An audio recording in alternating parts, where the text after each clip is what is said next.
Le 30 janvier 1933, Adolf Hitler accède à la tête du gouvernement allemand.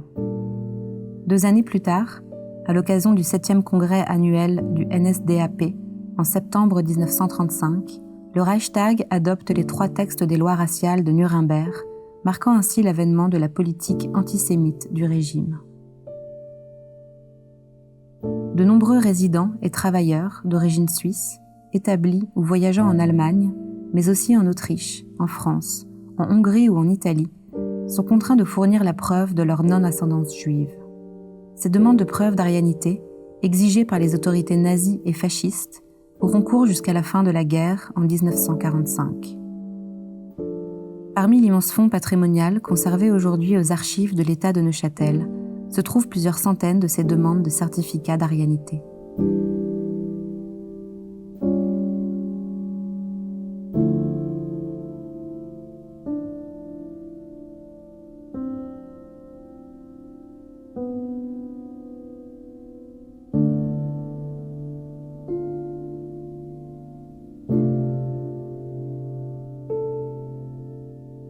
Actuellement, on a retrouvé à peu près 600, un peu moins de 600 demandes, mais ça représente probablement qu'une partie de toutes les demandes qui avaient été envoyées aux archives entre 1933 et 1945.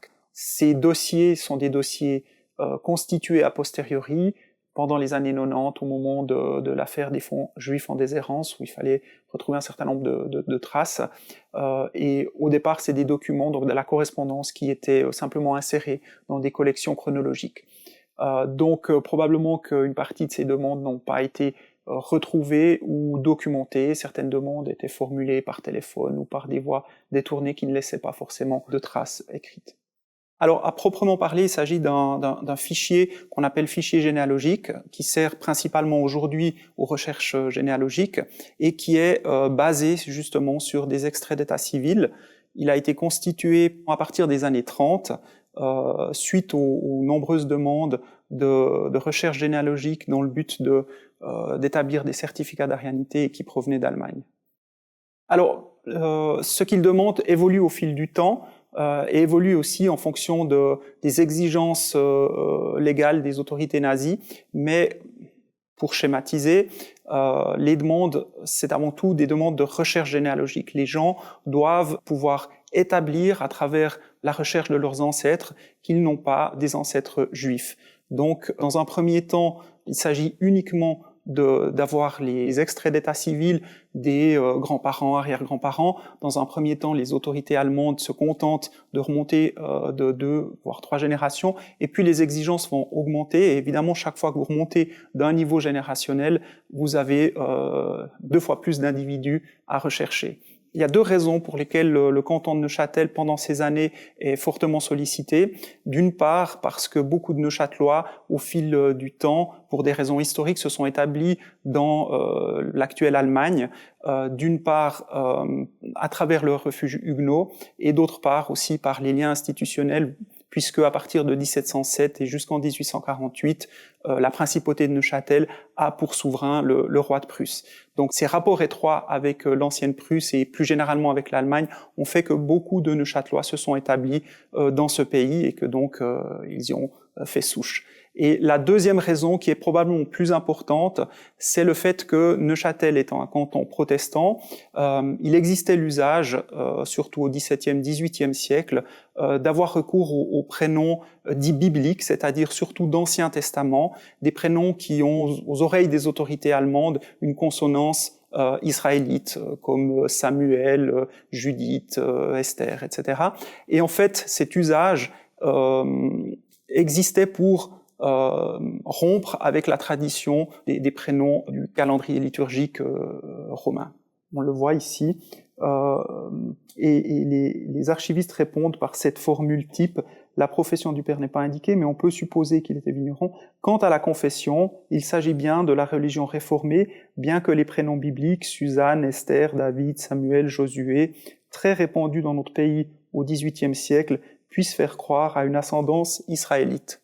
Alors les personnes qui s'adressaient aux archives de l'État ou aux autorités neuchâteloises pour obtenir ces certificats d'arianité étaient confrontées à de nombreux écueils administratifs. et aussi financiers, d'une part, en particulier de savoir à qui s'adresser correctement, et puis d'un autre côté, il y avait aussi la crainte chez ces personnes. Évidemment, elles étaient considérées comme suspectes aux yeux des autorités allemandes, donc elles s'efforçaient, en tout cas pour la plupart, de rester le plus discret possible sur leur démarche.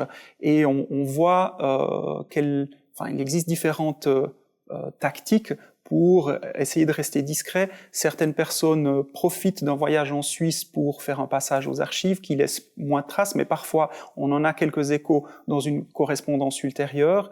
Vous avez aussi parfois des références à des appels téléphoniques, donc on voit qu'on préfère téléphoner. Cette lettre est intéressante à deux niveaux. Premièrement, on voit que la réponse est adressée à une citoyenne allemande, mais qui réside en vacances probablement à Zermatt. Donc on peut supposer qu'elle a profité d'un voyage en Suisse pour faire des démarches plus discrètes pour régler la question de son ascendance. Et puis la réponse est intéressante aussi parce qu'elle mentionne que les archivistes envoient 2 Annenpass signés et munis du timbre des archives de l'État. Alors, c'est un phénomène qui est plus large que simplement les exigences, disons, de prouver la pureté raciale de la part des autorités nazies. Il y a vraiment une vogue qui précède 1933 et l'accession des nazis au pouvoir, une vogue notamment en Allemagne pour la généalogie. Et dans ce trend, différents éditeurs publient ce qu'on appelle des Ahnenpass, qui sont en quelque sorte des passeports généalogiques dans lesquels vous pouvez justement inscrire progressivement au fil de vos recherches auprès des états civils et des archives quels sont vos ancêtres, où ils sont nés, à quelle date, quelle est leur confession.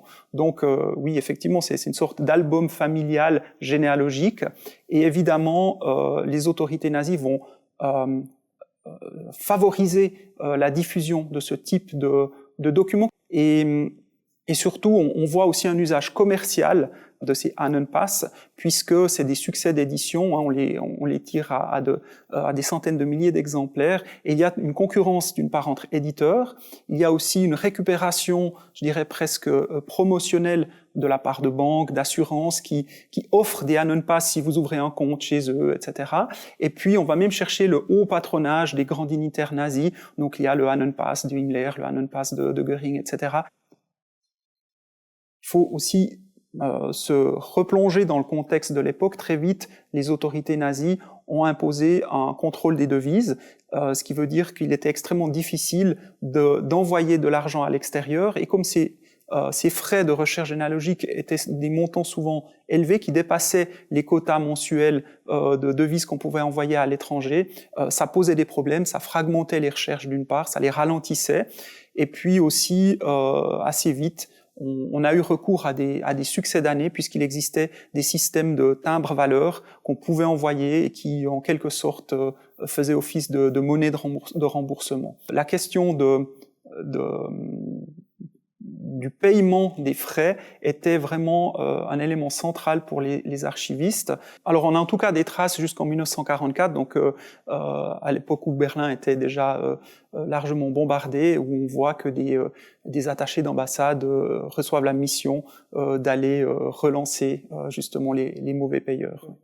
À travers cette correspondance, à travers ces dossiers de cas individuels, on peut vraiment en retirer une sorte de catalogue de toutes les mesures ou tous les risques qu'encouraient ces personnes si il se révélait qu'elles étaient juives. Et donc on voit vraiment émerger des craintes. Ces personnes sont considérées comme suspectes et elles doivent faire la preuve qu'elles ne sont pas juives. Et donc certaines sont très sobres dans leur manière d'expliquer leur démarche. D'autres, au contraire, sont très clairs sur les risques, les conséquences que ça peut avoir pour elles. Évidemment, ce catalogue a tendance à évoluer au fil du temps, au fil des restrictions, au fil aussi des lois qui sont passées en Allemagne. Et mais très tôt, on voit des personnes craindre pour leur emploi, craindre de ne pas pouvoir se marier, de ne pas pouvoir adopter, de ne pas pouvoir enseigner, Et puis, assez vite, on voit que aussi émerge cette crainte d'être arrêté, d'être déporté, et à partir de la fin des années 30 et dans les années 40, enfin dans les années de guerre, là, on a aussi des témoignages assez tôt, des 41, 42, de personnes qui disent qu'elles risquent leur vie, qu'elles risquent d'être déportées. Donc, c'est explicite. On voit une dame qui termine sa lettre par je vous serai très reconnaissante pour une bonne réponse, car c'est pour moi une question vitale. Et ironie de l'histoire, elle écrit de Nuremberg en 1935, au moment où justement, dans cette ville, sont adoptées les fameuses et tristement célèbres lois raciales. Évidemment, plus on avance dans le temps, plus les menaces, ou en tout cas les risques se font pressants. Une personne qui écrit de Hongrie, et qui, on est en 1942, en mai 1942, et qui dit « Je vous prie de m'envoyer cet extrait, en tout cas, parce que moi et ma famille en a besoin irrémissible pour certifier que nous sommes chrétiens. Je suis sûr que vous comprenez l'importance de cet acte pour nous. Peut-être notre existence dépend de cet acte. » Ici, on est en octobre 42. Et pareillement, la personne termine en disant « Envoyez le tout contre remboursement, s'il vous plaît, et aussi vite que possible, car c'est une question de vie ou de mort pour ma sœur. » Et puis ici, alors on a quelques cas justement où on voit une critique plus ou moins voilée du régime. Cette personne termine en disant « Pardonnez mon importunité bien involontaire, c'est, entre guillemets, la faute à Hitler. »